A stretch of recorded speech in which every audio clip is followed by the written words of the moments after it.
Okay, think about this for a second. What if the urge to write wasn't just a passion, but an unstoppable compulsion? Today, we're diving into a really fascinating neurological condition called hypergraphia. It's where that creative spark turns into an all-consuming fire. So, to really get our heads around this, let's start with a simple but pretty powerful question. I mean, really try to imagine that. It's like having an itch that you just can't scratch. But instead of an itch, it's this relentless urge to get words down on paper. Not for a deadline, not for a novel, but just because your brain gives you absolutely no other choice. All right, so what do we actually call this? Let's take a look at the clinical definition of hypergraphia.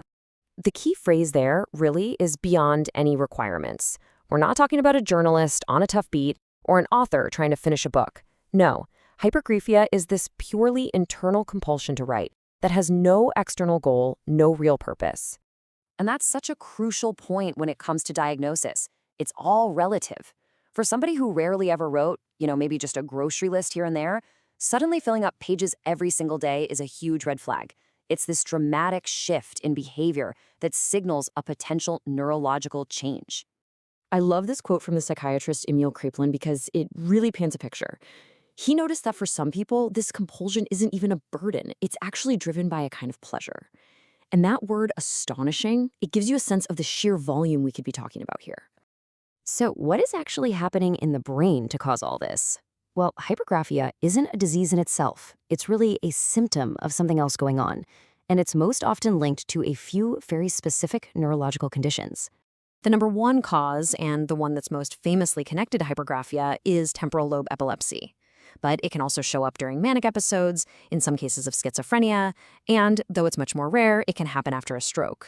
What's really interesting is that the writing style itself can give us clues about the underlying cause. With epilepsy, for instance, the writing is often very coherent, very structured, and it might explore these deep philosophical or religious themes. Now you contrast that with mania, and the writing is like the written version of pressured speech. It's super rapid, it's energetic, and it's usually accompanied with other symptoms like not needing to sleep. And this pattern just continues when you look at the other causes. In cases that are linked to schizophrenia, the writing can become pretty incoherent. It might be filled with delusional thoughts and something called neologisms, which are basically just made-up words. And what about a stroke? Well, that's the rarest trigger of all, and the writing that results is typically pretty minor. Sometimes it only shows up if a doctor specifically asks the patient to write something down. So all of this brings up a really important question. How in the world do we tell the difference between this condition and, just being a really prolific writer? The key difference really just boils down to motivation. Hypergraphia is fueled by this internal neurological urge that you can't control. Professional writing, on the other hand, is driven by external goals, a deadline, a paycheck. It's also super important not to confuse it with something else called graphic perseverance. That's a different condition entirely, where someone might just write the same letter or word over and over again, but it's more like an automatic tick, completely disconnected from expressing any actual ideas. Okay, so if someone has this overwhelming urge to write, what do you do about it? How is it treated? And this is the most crucial part. You don't treat the symptom, which is the writing. You have to treat the cause. Doctors are going to focus on managing the underlying epilepsy or the mania or the schizophrenia.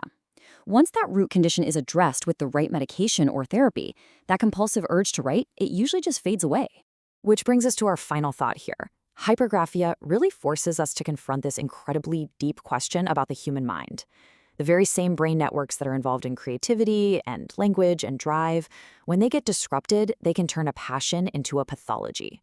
It really makes you wonder about the nature of inspiration itself, doesn't it? Where exactly does the brain draw that line?